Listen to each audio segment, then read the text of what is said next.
और कुछ लोग तो उसे बहुत अच्छे से संभाल के रखते हैं, ठीक है, ये एक मूवमेंट आती है। सेकंड, उस मूवमेंट को याद करो जब आपको किसी ने बहुत खतरनाक तरीके से हर्ट किया था और कई दिन तक आप उस चीजों को लेकर डिप्रेशन में थे, डिस्करेज थे। आप जानते हैं हमारे मन में इतनी कैपेसिटी है आज के आप कुछ चीजों को स्टोर करके रख सकते हो। मैंने एक दिन एक आदमी के साथ में बैठा हुआ था, हम बात कर रहे थे, तो तीसरा व्यक्ति हमारे बीच में आके बैठ गया मेरे ऑफिस में, और वो 5 मिनट बैठा और उठ के चला गया। तो मुझे पता था वो किसी काम से आया था मेरे ऑफिस में, पर वो काम बता के भी नहीं गया, ऐसे ही चला गया। तो बाद में मैंने कॉल उसको रिंग की, मैंने कहा ब्रदर आप ऐसे ही चले गए? बोला हाँ मेरे को मजा नहीं आ रहा था। जानते हो इशू क्या था? हम एक ऐसे भाई के बारे में बात कर रहे थे, अच्छी बातें कर रहे थे, जो उसको पसंद नहीं था, और वो ये उसे अनकंफर्ट कर रहा था अंदर से कि नहीं यार। आप देखो कभी कभी परमेश्वर आपकी गंदगी दिखाने के लिए कभी कभी आपको ऐसी प्लेसेस पे लेके जाता है कि ये शो कर दे कि आपके हार्ट में क्या है, क्योंकि बाइबल बताती है जो इंसान मन में रखता है वही उसके मुंह पे आता है। अब देखो आपके अंदर भी कोई तो अनुभव जिंदा होगा आज तक, पास्ट का या तो कुछ दिन पहले, कोई ना कोई चीज है जो आपके अंदर है और जो चीज आपको चला रही है। पर मैं आज आपको बाइबल में से एक व्यक्ति से मिलवाता हूं। आप जरा देखो इस आदमी ने अपने हार्ट में क्या रखा था और इस चीज ने उसे कितना मजबूत कर दिया था भविष्य के प्रति। ठीक है, अब ध्यान दीजिए सब, यहां पर देखिए, कहिए अपने बाजू वाले से वचन सुनने के लिए तैयार हो जाओ। यस, अब ध्यान दीजिए, बाइबल ऐसा बताती है। बताइए नए नियम का पहला वचन क्या है? आदि में वचन, ये यूहन्ना का पहला है। आइए हणो दुका हणो, कोई ना कोई तो निकल ही जाएगा। भाई मैं बहुत सिंपल क्वेश्चन पूछ रहा हूं, नए नियम का पहला वचन क्या है? इब्राहिम की संतान। पकड़ लगा।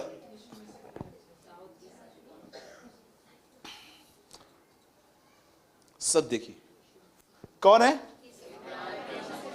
ओके, ध्यान दो। कितने लोग ये बात जानते हैं इब्राहिम न्याय के दिन से पहले ही स्वर्ग में पहुंचा है? यू नो हम तो न्याय का वेट करेंगे ना, लेकिन वो तो पहुंच भी गया है वहां पर। अब मुझे नहीं पता है कि परमेश्वर ने उसको कैसे लिया है, but he is a boss. अब हम मट्टी हैं, हम कुमार से सवाल नहीं कर सकते हैं कि तू ऐसा क्यों करता है। हम मट्टी हैं, वो हमको पॉट बनाए, मटका बनाए, जार बनाए, कुछ भी बनाए, वो उसकी मर्जी है, आप उसको सवाल नहीं कर सकते हैं। हाँ, आप एक चीज हमेशा याद रखो, जब आपको कुछ चीजों के आंसर न मिले तो आप समझ जाओ कि आपके पास कप है और वो समुंदर है, समुंदर कप में नहीं आ सकता है। पौलुस जैसा व्यक्ति, इतना महान व्यक्ति कहता है कि मुझे धुंधला दिखता है, पर जब सर्वसिद्ध आएगा तो साफ साफ दिखेगा। कुछ चीजों का आंसर सिर्फ वहीं पर मिलेगा, यहां पर नहीं मिलेगा आपको कुछ चीजों का। अब देखो इस आदमी का नाम इब्राहिम है, ठीक है। एक आदमी जो गरीब था वो मरा और सीधा वो इब्राहिम के गोद में था। और कितने लोग ये बात जानते हैं, इस संसार में परमेश्वर एक ही खानदान की रक्षा करता है, वो है इब्राहिम। आप चाहें तो आप इब्रानियों पढ़ सकते हैं, लिखा है वो स्वर्ग दूतों को नहीं पर इब्राहिम के वंश को संभालता है। और नए नियम में यीशु मसीह ने जक्कई को क्या कहा? देखो इब्राहिम का बेटा। एक स्त्री जो कुबड़ी थी, यीशु ने उसके लिए क्या कहा? इब्राहिम की बेटी। और आप जानते हो बाइबल में के अंदर अगर परमेश्वर ने पहला मित्र जिसे कहा है वो कौन है? इब्राहिम। क्या था इब्राहिम? क्यों रोमियो 4 अध्याय में पूरे उसकी लाइफ के लिए पूरा एक्सप्लेन किया गया है कि वो आशा में, निराशा में आशा रखता था, विश्वास करता था। इवन पौलुस ने उसकी वाइफ के ऊपर दृष्टांत कहा था कि दासी को निकाल और स्वतंत्र स्त्री की संतान बन। अब मैं आपको कुछ उसके जीवन का एक ऐसा शेयर करना चाहता हूं। देखो यहां पर क्या हुआ। बाइबल ऐसा कहती है इस आदमी को 100 साल की उम्र में बेटा हुआ। 99 में जब प्रभु उससे मिलने आया ये बताने के लिए कि अगले साल तुझे बेटा होने वाला है। आपको पता है इब्राहिम बैठा हुआ था घर के पास, और जैसे उसने खुदा को देखा वो आ रहा है, लिखा है वो उठा, दौड़ा, उसके पैरों पे गिर के कहता है सुन, आ, बैठ, खा, आराम कर, क्योंकि तू उसके लिए आया है। आप कहोगे ब्रदर अब इसमें क्या है कि वो आया और भागा। आप बिलीव कर सकते हैं 24 साल से एक व्यक्ति की दुआ नहीं सुनी गई है, पर वो आज भी खुदा को देख के भागता है हम में से कोई कि 24 साल से कोई बदलाव नहीं आया है, पर आज भी जब वो परमेश्वर की तरफ देखता है वो दौड़ता है। मैंने बहुत कम लोग देखे हैं जो कंटिन्यू प्रेयर करें और जब मैं उनसे मिलूं तो वो मुझे ऐसा कहें, ब्रदर इट्स ओके, मैं प्रार्थना करता रहूंगा, भले मेरे मरने के बाद आंसर आया, जैसे दानियल की प्रार्थनाओं का आंसर उसके मरने के बाद आया था, पर मैं दुआ तो करता रहूंगा। बहुत सारे लोग फेथ में फेंट हो जाते हैं, नीचे हो जाते हैं, दुआ करना बंद कर देते हैं और वो बातें। और जानते हो प्रभु को एक यही कैरेक्टर पसंद नहीं है जब आप गिव अप करते हो। मेरा धर्मी जन यदि पीछे हटे तो मेरा मन उससे खुश नहीं होगा, इब्रानियों में लिखा गया है। इब्राहिम को 100 साल की उम्र में खुदा ने एक संतान दी, एक बेटा दिया, और बेटा होने के बाद आप सब जानते हैं प्राथमिकताएं बदल गई। आपको पता है आपके फोन ने आज प्रभु की जगह लेके रखी है। शायद मुझे नहीं पता है कि आपको यह बात पता है कि नहीं। क्या आप इस बात को जानते हो आज फर्स्ट प्लेस आपके लाइफ में कौन है? आपका सेल फोन। आप बिलीव करो या नहीं, आप अगर सुबह उठ के पहले दुआ नहीं करते हो पर आप ये चेक करते हो कि फोन कहां है, क्या है, तो मैं आपको बताना चाहता हूं किसी और ने आपकी जगह लेके रखी है। अब देखो, जब इब्राहिम को इसहाक पैदा हुआ तो प्राथमिकताएं बदल गई। इब्राहिम के जीवन में जो चीज प्रथम थी अब वो सेकंड पे आ गई। परमेश्वर सेकंड प्लेस पे आ गया और सारा दिन बच्चे को खेलना, घुमाना, खाना खिलाना, उसकी क्यूटनेस को देखकर वो इतना बिजी हो गया कि परमेश्वर को भी ये चीज ठीक करने के लिए उसकी परीक्षा करनी पड़ी। याद रखना, आप अपनी परीक्षा खुद करते हो। जब आप परमेश्वर को छोड़ और चीजों को वैल्यू देते हो, आप देखो आपकी ये जो भीतरी जीवन है विचारों में, यहां पर डिस्टर्बेंस रहता है। लेकिन आप ट्रमेंडस पीस में रहते हो, आपके अंदर शांति होती है जब आप ये देखते हो कि आप हर चीज खुदा के लिए करते हो। Intention is important. क्या लिखा है प्रभु का वचन? गांठ और गूदे को, और आधा वचन बोल रहे हैं आप सब। जब आप वचन सुनते हो और आपको लगता है यस ये मेरे साथ है, ये मैं नहीं हूं, ये कलाम है जो आपको छेद रहा है, तोड़ रहा है। आप जानते हैं जब इब्राहिम को बेटा पैदा हुआ तब उसकी प्राथमिकताएं बदल गई। अब परमेश्वर सेकंड पे आ गया और इसहाक फर्स्ट पे आ गया। और एक दिन ऐसा हुआ कि परमेश्वर ने डिसाइड किया कि हम उसकी परीक्षा लेंगे, और परमेश्वर इब्राहिम को कहता है अपने बेटे को ले, उसे मार। और याद रखना प्रभु ने उसको क्या कहा? होम बलि करना। मैं नहीं जानता हूं होम बलि का प्रोसेस कितने लोग जानते हैं। होम बलि का मतलब होता है काट के जलाना।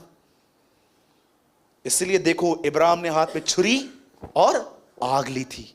अब देखो यहां पर क्या हो रहा है, लिखा है सवेरे इब्राहिम उठा, सेवकों को कहता है उठाओ एक गधा, उस गधे पे काठी रखता है, अपने बेटे को लेता है, चलना स्टार्ट करता है। मैं एक बात पूछूं आपसे,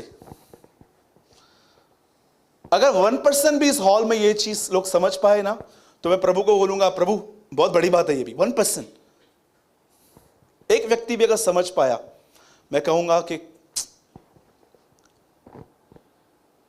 आप सब प्रभु से कुछ ना कुछ मांगते हैं ना। कभी आपने प्रभु को यह कहा है थोड़ा अपना दर्द शेयर कर कि तू कहां से गुजरता है प्रतिदिन?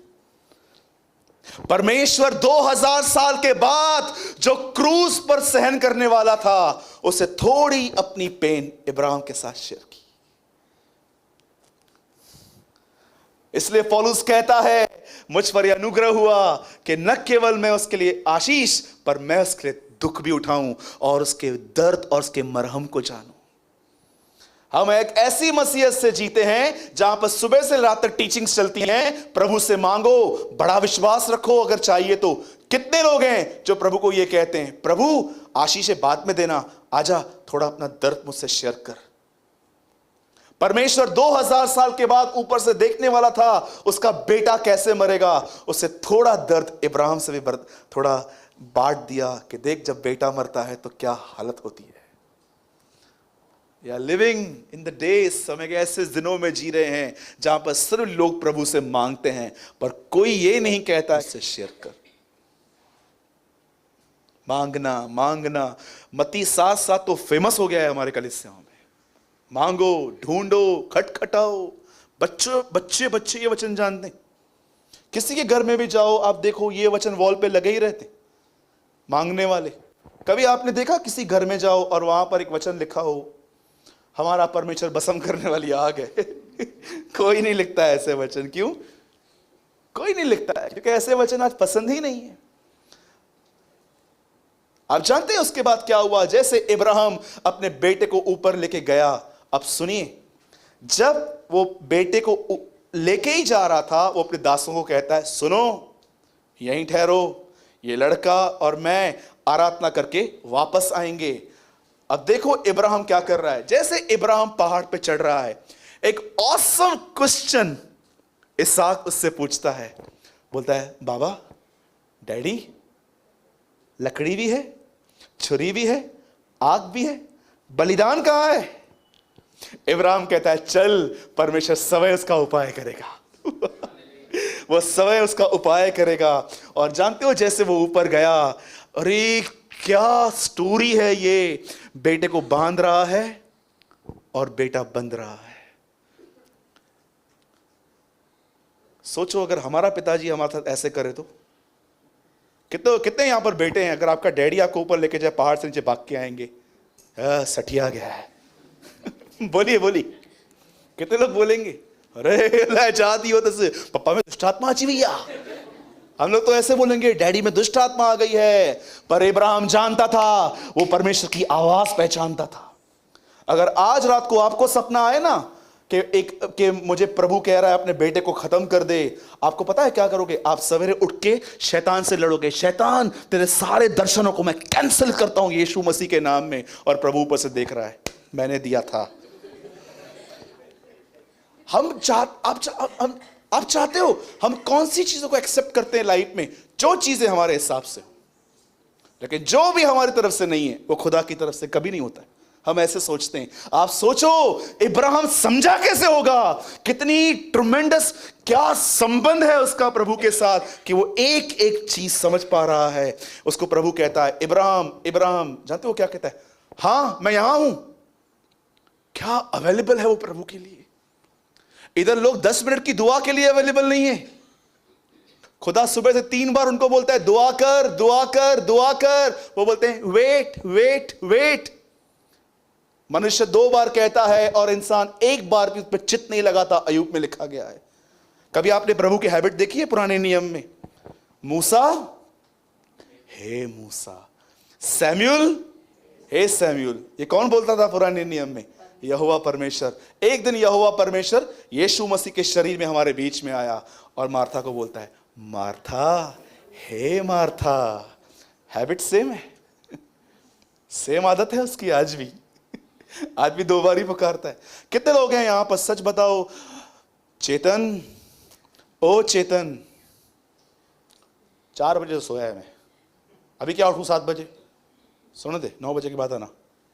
सो जाते हैं।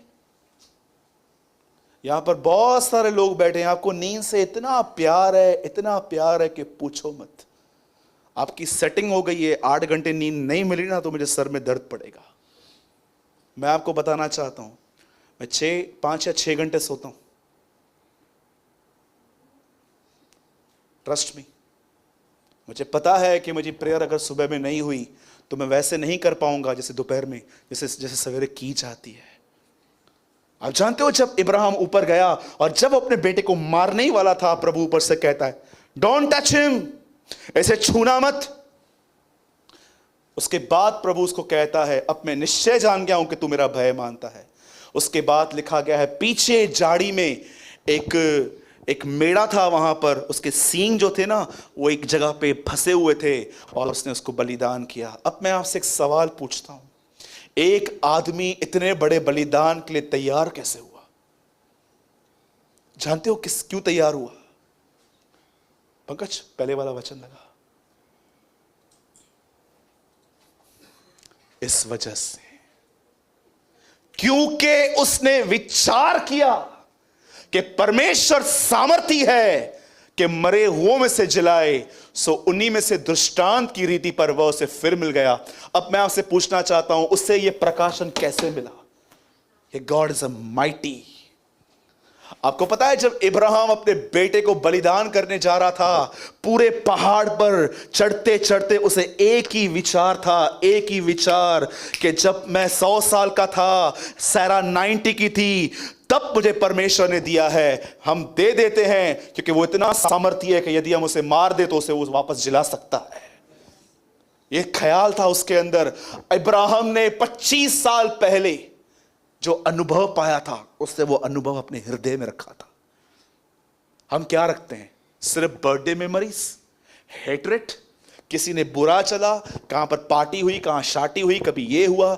मैंने लोगों को देखा है, इतना अननेसेसरी स्टफ वो अपने अंदर रखते हैं। पर कितने लोग हैं इब्राहिम की तरह इन अनुभवों को रखते हैं कि एक समय था जब मेरी वाइफ के पास कंसीव करने की शक्ति नहीं थी, मेरा बदन बूढ़ा हो गया था, उस 100 साल की उम्र ने परमेश्वर ने मुझे बेटा दिया था, और आज वही परमेश्वर अगर मुझसे मांगता है तो मैं दे दूंगा, क्योंकि उसके पास ताकत है मुर्दों में से जिंदा करने की। हमने सब अच्छी अच्छी बातें छोड़ दी हैं और कचरा भर के रखा है अपने अंदर, और वही आपको लीड कर रहा है।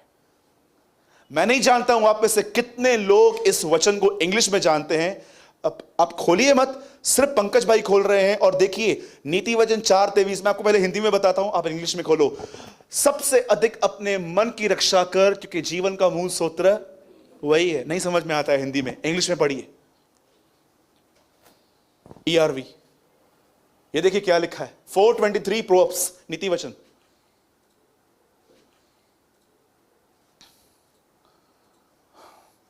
Above all, be careful what you think, because your thoughts control your life. आज आप जो सोच रहे हो वो आपको कंट्रोल करेगा। क्या लिखा है? मतलब वापस उस वचन में जाइए। क्योंकि उसने विचार किया। क्या विचार किया? एक अनुभव था उसके पास कि परमेश्वर ने मुझे 100 साल की उम्र में एक बेटा दिया था। कोई आशा नहीं थी, निराशा में उसने आशा रखी, प्रभु ने उसको बेटा दिया, और वो इस वजह से बेटा देने के लिए रेडी हो गया कि जिसने 100 साल की उम्र में मुझे बेटा दिया है, वो उसको जिंदा क्यों नहीं कर सकता? आप जानते हो, हम लोग को यह सिखाया गया है कि उसका बेटा नहीं मरा, पर बाइबल कहती है एक्चुअली वो मरा है। क्या लिखा है? फिर मिला, वापस मिला लिखा है। हम लोग कहते हैं कि वो नहीं मरा है, लेकिन बाइबल कहती है यस वो मरा है और उसको वापस भी मिला है। बाइबल ये बात कहती है। क्यों कैसे मरा? क्योंकि इब्राहिम रेडी हो गया था, वो तैयार हो गया था मारने के लिए। इसलिए बाइबल कहती है यस वो मरा है और वापस भी मिला है। क्या आप ये बिलीव कर सकते हो? इसहाक एक दृष्टांत है प्रभु यीशु मसीह का, जिसे खुदा ने मारा और वापस मुर्दों में से जिंदा किया। वैसे ही दृष्टांत की रीति पर तुम कह सकते हो वो उसे मिला है।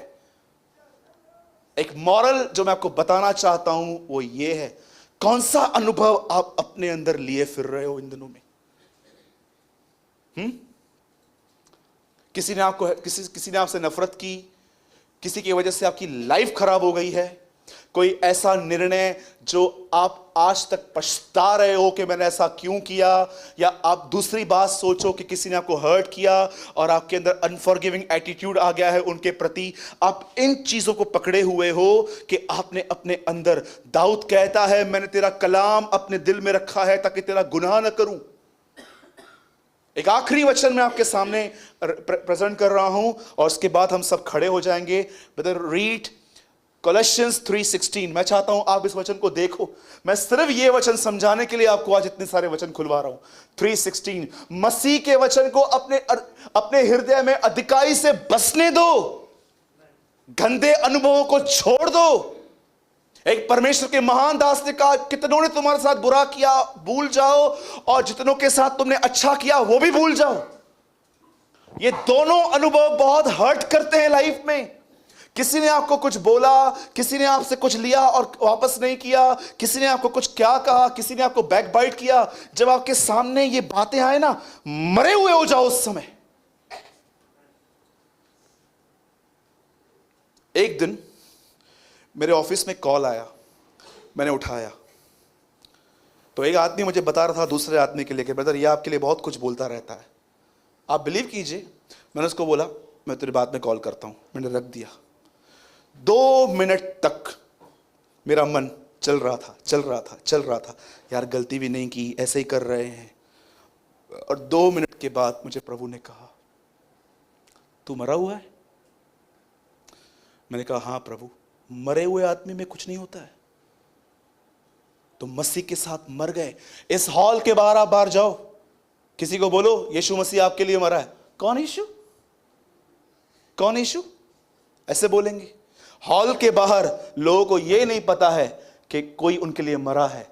और जानते हो इस हॉल के अंदर बहुतों को यह नहीं पता है कि जब यीशु मरा तो वो भी मरे। यही तो हमारा फेथ है, यही तो हमारा विश्वास है कि जब वो मरा तो हम भी मरे, वो गाड़ा गया हम भी गाड़े गए, और जब वो जी उठा तो हम भी जी उठे। और अब वो जैसे पिता के दाहिनी ओर बैठा है, हम भी वहां पर बैठे हैं। मुझे बताइए, आप रहते ही वहां पर हो तो आपको अर्थली थिंग्स इफेक्ट क्यों करती हैं? मेरे भाइयों और बहनों, नए नियम के फेथ में आओ।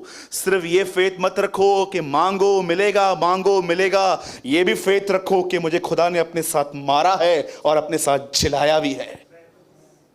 क्या, आखिरी चीज पूछ रहा हूं, क्या अनुभव रखा है आपने अपने अंदर? बदर मैंने कुछ नहीं रखा है, तो फिर बकबक क्यों चालू है? गॉसिप्स क्यों चालू है? फिर कलाम कहता है कोई भी ऐसे कुछ नहीं बोलता है, जो रखा गया है वो मुंह पे आता है। आप ये स्टेटमेंट नहीं कह सकते हो मेरे मुंह से निकल गया। ये बाइबल इस स्टेटमेंट को कभी सपोर्ट नहीं करती है। बाइबल कहती है था इसीलिए बाहर आया। कई लोगों से मैं पूछता हूं, ब्रदर आप क्यों बोलते हो उसके लिए? बोलते हैं नहीं नहीं, मेरा दिल तो साफ है, मैं हो ही नहीं सकता। था तुम्हारे अंदर, सालों से पड़ा था, महीनों से पड़ा था, वो था इसलिए बाहर आया। ऐसे कोई भी चीज बाहर नहीं आती है। आप मेडिटेट करते हो उन चीजों को, आप सोचते हो, जिसके बारे में आप सोचते हो उससे आप भरते हो, और वही आउट होता है।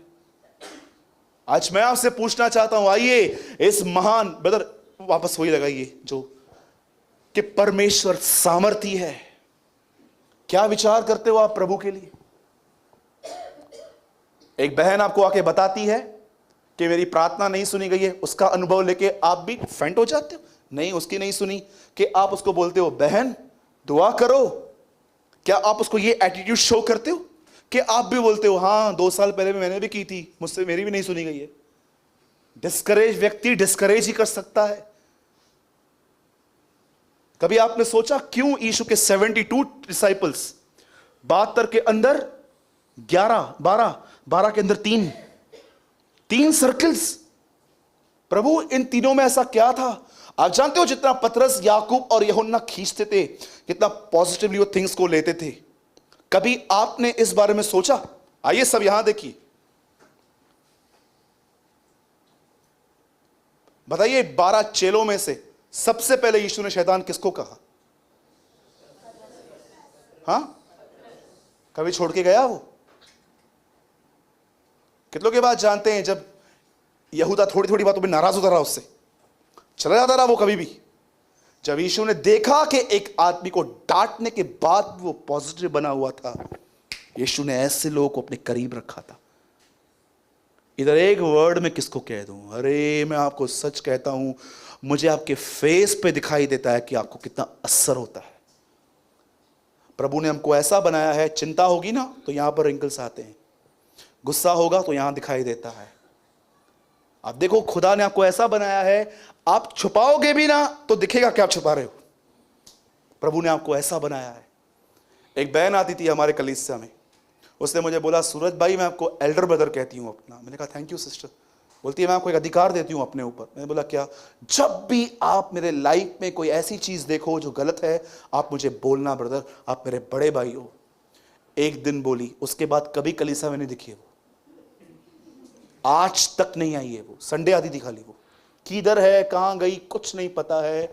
लोग बातें देखो क्या क्या करते। वो 3 लोग जो उसके साथ थे, आप देखो, कभी आपको लगता है कि यीशु मसीह ने जब पतरस को कहा होगा चलो ऊपर एलिया और मूसा आने वाले हैं, कभी आपको लगता है पतरस ने ऐसा कहा होगा, आंद्रेयास को भी लेके चलना, मेरा सगा भाई है? नो, नहीं, वो रूल्स जानता था यीशु के। मैं प्रभु को धन्यवाद देता हूं ऐसे भाइयों के लिए। मुझे प्रभु ने ऐसे भाई दिए हैं जिनको मैंने बहुत हद तक कभी कभी डांटा है, कभी मुझसे बुरा नहीं चलते हो।